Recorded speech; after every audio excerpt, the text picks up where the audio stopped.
You know, today's a standard day. I get to look at properties. That's what I love to do.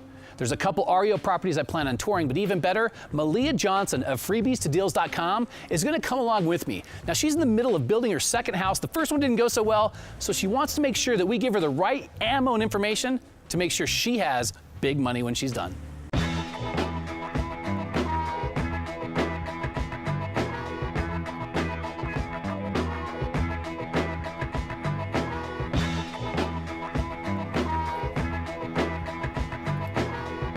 Hi, I'm Aaliyah from freebies2deals.com. You arrived in style. I know, this was a very fun surprise.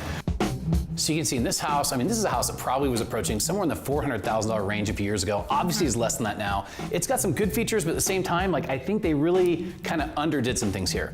You know, very common back in the day was the built-ins. I remember when I used to add these to all the foreclosures I purchased. Man, I remember when this was like the coolest thing ever. You know, then you had to go get your custom TV just to fit in there. So times change.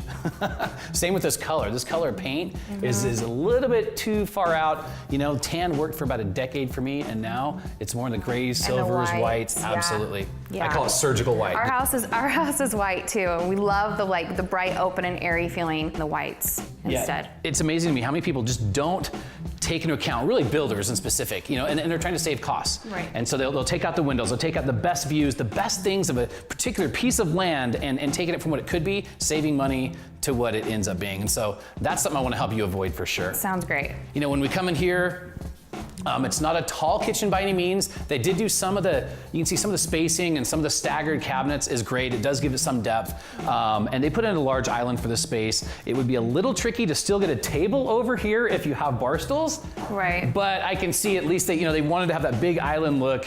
I thought the kitchen space was fine, but there just was no room for a kitchen table at all. I don't know how many people they had living in that house, but I mean, you couldn't fit more than 4 people at that table. It's like if this house was pushed out a couple more feet, the costs when you're building it aren't substantial, but now as you're looking at it going, okay, did we lose our functionality of this whole kitchen because we can't put a table here? No matter what house you're buying, you really want to consider the layout and usability. Whether it's a new house and you have a blank slate or an older house, you want to make sure later on you don't look at it and say, what were we thinking here?